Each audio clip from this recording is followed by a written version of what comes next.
Hi, I'm Ani, And I'm Zeev. and welcome to Wood Fired Herping.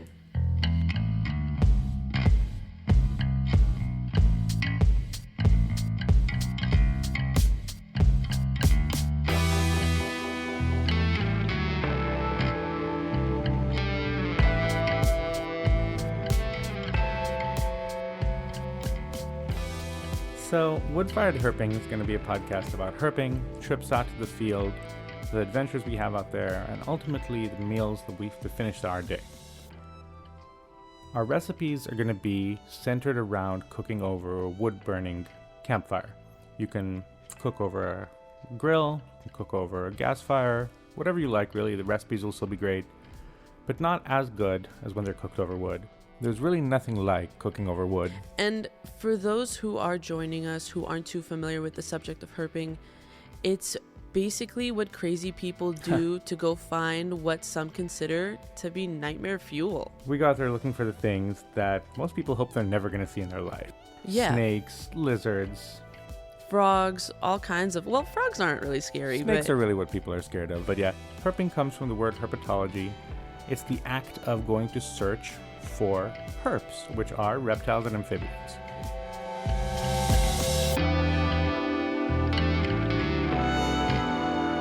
So the format of our episodes is going to kind of vary, but for the most part, it's going to talk about a trip we took out to the field and the meals we enjoyed out there. The first part of the episode is going to talk about the trip itself, any adventures we have, any animals we find, just fun stuff throughout the day. The second part is going to be about the recipe. We're going to go through the recipe with you. We're going to give you some tips on how to cook it, how to serve it. It's going to be a good time. The last part of the episode is where we're going to talk a little bit more about anything that we wanted to get a little bit more in depth of from the first part of the episode. Yeah, it's going to be anything from conservation efforts, environmental issues, things that we want to dive deeper into. With that being said, for each episode, we're going to talk about the recipes more in detail, anything you're going to need for that recipe specifically, but there are some staples that we always have with us that we're not going to mention on each episode. This is just kind of... Yeah, these are the go-tos. Right, this is what we always have with us. You might not use all of this stuff, but this is your quintessential kit. Right, this is what you take if you're camping and you're cooking on a wood-burning fuel. So you're going to take a cast iron pan, you're going to take a pot of some kind to boil water in, a grill grate to put over the wood fire, knives, a cutting board, and something to flip with, a spatula, a pair of tongs. And if there's anything for the recipe calls extra, you're definitely going to get the heads up within the recipe if there's any extra spices, anything you might need. Skewers, anything you're going to need specifically for that recipe. We'll talk about it then, but those are the things that we always have with us. We like to try to get our wood as close as possible to where we're camping. In the past, we've brought wood from home. It's possible to do if there's nowhere you can get wood near thing, it's fine. However, when you bring wood from far, there's a possibility of tracking in parasites or bugs that might be in that wood, and you're taking it into sometimes pretty fragile ecosystems. It's really important if you pass a gas station or a store near where you're camping, most of them will have firewood. You can get it from there. It's just a lot safer. Yeah, that way you're not introducing anything that might be new, like any new bug or parasite that might be in the wood. You're not introducing it to a new area that might cause any harm to any plants or creatures in the area. Absolutely. And then one other thing about that is just basic fire safety. And we'll go more in depth into it in future episodes, but just when you're building a fire out there in the wilderness, you want to be careful. You don't want to do it on a windy night. You don't want to do it if there's a bunch of dry grasses right by your campfire. Yeah. You don't want to be the reason for the next forest fire. You don't want to be the reason. You can prevent forest fires, right? That's right. Starts with you. You want to make sure you're not blowing any kind of embers around so you don't catch what's around on fire. And you also want to watch your hair, your clothes, and your eyebrows. Yeah, speak from experience. Definitely. You definitely want to be conscious of fingers and toes. Want to keep them in the right at all times. Yeah, you definitely want to be careful when you're building the fire, getting things going. But you also want to be careful when you're putting it out. At the end of your cooking, definitely want to be careful and cautious. Absolutely. Many places you go, many national forests and national parks do have restrictions on fires. Some require a fire permit. That's something you should research before you go out. They change from time to time. So we might say we were somewhere and we built a fire with no problem. A week later, they might require fire permits. The last thing that we always have with us is a pretty decent cooler filled with ice. As we go out, we can be out for 4 or 5 days sometimes. As we go out, we pass gas stations that sell ice. We dump out any melted ice and put in fresh ice.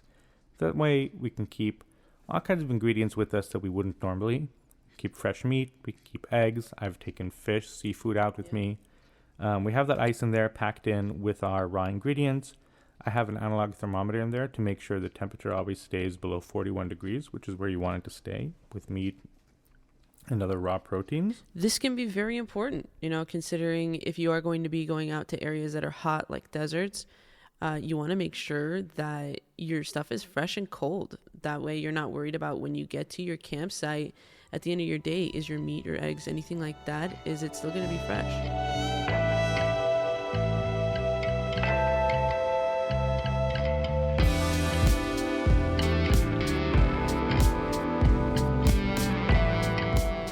Whether it's herping or cooking, we don't claim to be experts. We're going to have guests on who are experts, whether it's about herping, cooking, music, off-roading, whatever it is we bring them on. That's going to be fun, but we're not experts. However, we definitely know what we're talking about.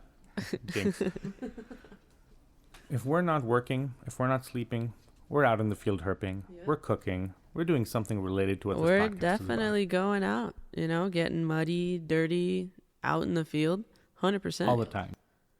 We walk the talk. We talk the walk. So I've been herping since I was a little kid. I think I was 4 or 5 when I caught my first snake. I was in Australia on a family trip. It turns out it was a highly, highly venomous snake. I didn't know at the time. I grabbed it and ran around. Thank God I didn't get bitten. But I've been herping ever since. And people get into herping for a lot of different reasons. For me, it's about photography. My passion for herpetology comes from photographing these creatures. You can see a little bit of that photography on our Instagram, which is at Wood Fired Herping, which is also going to be the home for pretty much everything related to this podcast. It's going to have links to our website.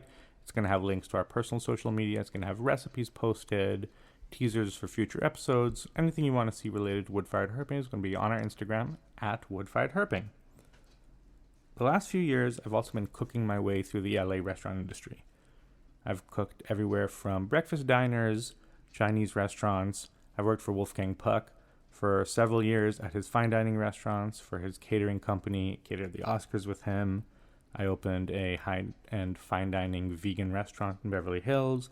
And then for the last about 2 years, I was working at a pizzeria where we won Best Pan Pizza in the world. It was delicious. So the recipes we feature on the show are going to be pulled from all kinds of places, but they're definitely going to rely heavily on my experience in the restaurant industry, as well as recipes we've cooked in the past out in the field, and some of the recipes we're going to invent brand new for this show. The key factor to all of them, though, is they're going to be delicious. Jinx Part 2. You can kind of catch a little bit more about me, some of that food, on my personal Instagram, which is at ZeevNG. That's also going to be linked in our at Wood Fired Herping, so definitely take a stop there. And then for me, I wasn't someone who knew about herping, and the closest I got to a snake was usually the snakes at the zoo or like the one-off lizard in my backyard. So for me, it was a new lifestyle that I absolutely fell in love with. I know I'm a singer-songwriter based in LA. I love to write. I do score for independent films and shorts. Also, if you are joining us, the music you hear throughout the podcast are works that I've created, but there are also some that we've created together, me and Zeev. We're both musical people. We first met, about 7 years? I think it's been longer Is than it that. longer than that? Been, yeah. When we both worked at Guitar Center, that really allowed our friendship to flourish. It really wasn't until our friendship began to really take off that I started to join you and Ellie, your wife, on your herping adventures. Yeah, absolutely. We kind of took a while to convince you to come out with me, but sometimes it takes like a week or two to go back out, and it's like an itch. You just can't wait to get back out there. For me, I love seeing the different creatures that we come across, but what's the plus for me is I love seeing the locations we go into. Yeah, and it's been fun kind of introducing you to the world of herpetology. I'm sure if you, our listeners, are herpetologists or herpers, you've had the experience of going out with someone for the first time to the field and seeing that kind of look of excitement on their face when you flip something for the first time or cruise something for the first time. And so it's been really great to kind of share the herping world with Ani like that. And it kind of gives me a newfound appreciation. When you go out with someone who is newer, relatively new to the herping world, it gives you a newfound appreciation for the common stuff that you take for granted. So that's been really fun. Yeah. And I want to, for the folks who are joining us who aren't familiar with the lifestyle, this podcast, really isn't just about herping. Or only about food. Yeah. And it's going to be a mixture of things, like I love to go off-roading. I have an off-road vehicle. So you're going to get the stories about the modifications that I've done and all those kinds of talks on that. We're going to talk about music. We're going to talk about, we have a guest coming on who, as well as being a herper, is also a craft beer expert. Yeah. So that's going to be fun. He's going to talk about beers that go with the food. And so it's going to be more of a lifestyle podcast. Yeah, there's going to be so much in each episode that's going to be going on. It's just going to be fun and full of thrills.